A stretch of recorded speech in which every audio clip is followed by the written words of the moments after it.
So I now have the great pleasure to introduce to you our commencement speaker, Nnamdi Asomugha. Nnamdi is an actor, producer, and former All-Pro NFL player who has consistently used his platform to create positive change in the community.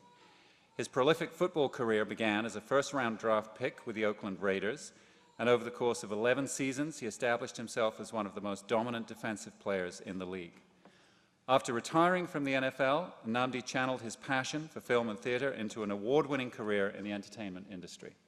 Through his production company, I Am 21 Entertainment, he works to create entertainment that illuminates important social issues and influences social change. Meanwhile, his breakout acting role came in the 2017 Sundance Award-winning film Crown Heights, which garnered him Best Supporting Actor nominations from the Independent Spirit Awards and the NAACP Image Awards. He serves as executive producer on the forthcoming Harriet Tubman biopic, Harriet, starring Cynthia Erivo, and on Netflix's award-winning film, Beasts of No Nation. He co-founded the Asomugha Foundation with the mission to positively impact disadvantaged youth in the US through education and empowerment. He serves as an Innocence Ambassador for the Innocence Project and has spoken nationally on the merits of volunteerism and education at events around the world. He's also been recognized for his charitable work with the Jefferson Award for Public Service and the President's Volunteer Service Award. It's my great honor to welcome Nnamdi Asomugha.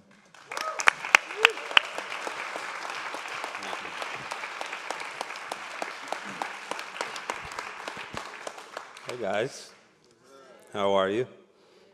It's exciting, right? It's almost done. Goodfellas, coming to America, La Vita Bella, and It's a Wonderful Life. I just wanted to name my favorite movies. Anyway, we're here at the USC School of Dramatic Arts. Thank you for this tremendous honor. Thank you, faculty, staff, parents, family, friends, and a big congratulations to the class of 2019.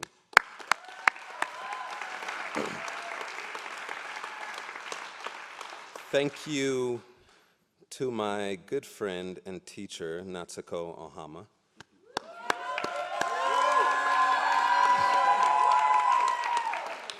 For the immediate trauma that you caused me after you called and asked me to speak today.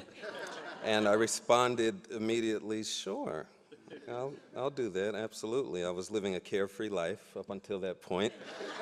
And then I went into shock, but here we are, so thank you for that.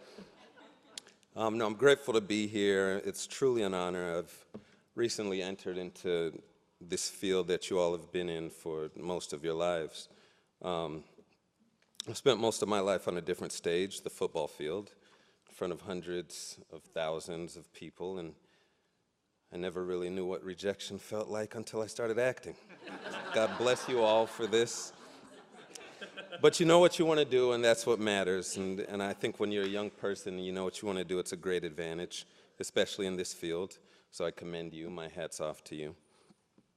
I say all the time that it takes a lot of courage to allow yourself to grow in the face of scrutiny. So as actors and writers and directors or whatever you end up doing, I hope that you can go into the next stage of your life with a clear definition of what success is.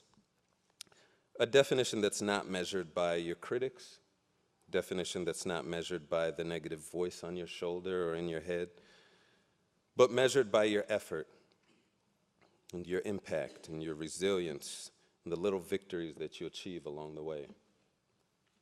It will not be easy, trust me, no matter how easy some of your favorites make it look, it's not. You will succeed and you will fail. And you will fail again, and you'll get back up, and you'll fail again. You'll do many wonderful things if you're patient and if you stay open to learning.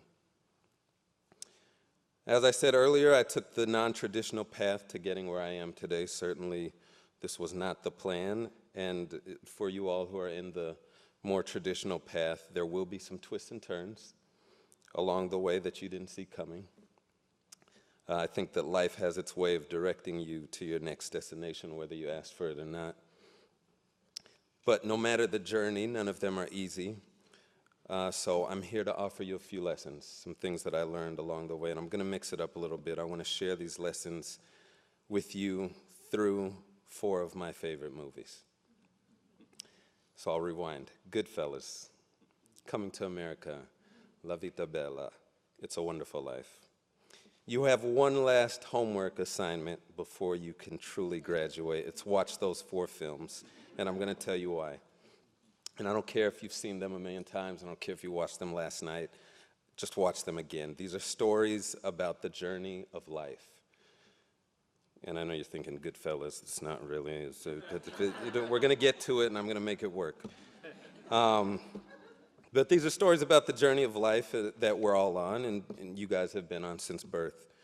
And it's funny, in these graduation ceremonies, we always talk about, the journey is just beginning, and commencement, which means to begin and go conquer it and welcome to the world. And these are all wonderful sayings, and I'll probably say a few of them before I'm done. But I think it's also important to know that you've been on this journey all along. I was going to add the never-ending story to this, but I don't think you guys have ever heard of it, so I'm not going to do that. And you young people. But these films are films about identity. And where do you fit in the world? What's next for you? What's the mark you'll leave? And what do you represent? So here we go. Which one should we tackle first? I'm going to leave it up to you guys. I hope you remember the 4 films that I said. Just throw one out there. And Coming to America. Oh, man. Thank goodness it wasn't Goodfellas. I got to warm up to that one. So, all right, Coming to America. Coming to America. Oh, one of my all-time favorites. For those of you who haven't seen it, it's a film about an African prince that rejects an arranged marriage in his home country and travels to America to find a wife. But it is also a film about the immigrant experience. What it's like to be an outsider, something many of us can relate to no matter our background. And I remember the first time that I saw Coming to America was Christmas 1988. I was on an airplane. My parents were born in Nigeria, so we were flying to Nigeria to see some of my family. And believe it or not, back then, on an airplane, there wasn't a screen at every headrest in front of you. There was one screen, if we can remember. You didn't even get to choose the movie. They were going to play whatever they wanted, and you had to watch it, and the headphones didn't work, and it was just a big thing. But on that flight, it was Coming to America. And I was about 6 years old, and I was watching silently because I didn't have the headphones on, but what I remembered was watching my aunts and my uncles and my parents who were also on that flight, and just watching them laugh and cry with laughter, and just how excited they were for it because they saw themselves on screen. In an absurd, sort of over-the-top way, but they still saw themselves, and that had a huge impact on me, and it remains one of my favorite movies because of that impact. I think it's important that we're creating work that is unique to our experience, that allows others to see themselves. Growing up in a home where my parents were, born in Nigeria, and I was born in America, I had to kind of navigate this idea of crossing cultures and the challenges that come with that. But that diversity or adversity can be the grounds for wonderful creativity and excellence. So I'd say to you, take what's different about you and make something beautiful out of it. Trust the uniqueness, celebrate it, and watch how it impacts others. So that's the first film you're going to watch. Throw another one out. Okay, Goodfellas. Just because it's amazing. It's just amazing. I apologize to the parents and the faculty. I do not condone the behavior in this film. I apologize to Natsuko for choosing Scorsese over Shakespeare. I know that you're upset about that. But you know what? The first lesson in Goodfellas, never apologize, so I take it back. But there's a quote, I'm proud of you. You took your first pinch like a man, and you learned the 2 greatest things in life. Never rat on your friends, and always keep your mouth shut. And I don't know what that means, but it's a great film, and it's about friendships and loyalty, so just watch Goodfellas. Now throw one more out. Do you guys remember the last two? La Vita Bella. Oh, man. Such a wonderful film, also known as Life is Beautiful. Life is Beautiful is a foreign film that is about the power of imagination. So a man creates this world of beauty to protect his family from the horrors of the Holocaust. He creates this fake world so that his son doesn't have to live in the real one. And the lesson from this film is actually about its star, Roberto Benigni. He wrote it, directed it, and starred in it. He was nominated for Academy Awards for Best Original Screenplay, Best Director, and he won for Best Actor. He created this masterpiece by not being afraid to do it all, by not being afraid to take ownership of his story. And in an industry that tells you you need to wait until you're invited to the party, I'm telling you, you need to throw your own party.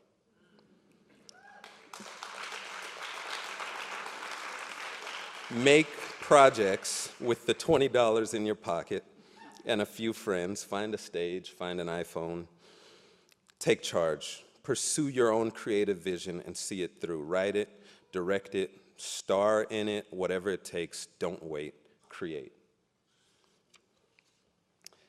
Last but certainly not least, It's a Wonderful Life. Oh, just a round of applause for this film. Oh, man. Oh, talk about a film, right? There's a quote in this film, "No man is a failure who has friends." And, oh, man, and I don't care what's going on. If you're in my home on Christmas Eve, you're sitting down and you're watching It's a Wonderful Life, and you're going to roll your eyes because it's long, but it's going to get you at some point, and then you're going to be hooked. And the history of the film is really instructive on its own. When it was first released in 1946, it didn't do well at the box office. They were calling for the end of Frank Capra's career. He was the director. The production process was terrible. They rewrote the script a million times. They changed the cast and crew. They blew up the budget. And to top it all off, the movie flopped at first. 70 years later, it's one of the most celebrated films of all time. But the film is about faith. It's about faith in yourself and faith in others. George Bailey is a down-on-his-luck businessman who really doesn't see any more purpose in living, so he gives up. And an angel comes down and essentially shows him how terrible things would be if he didn't exist. And he kind of teaches him that having faith in the journey is most important in times of adversity. And I say to you that you're going to have dark moments. I've had my share. Trust the process. Know that if you stay in the fight long enough, you will come out and you'll be better because of it. Homework assignment understood?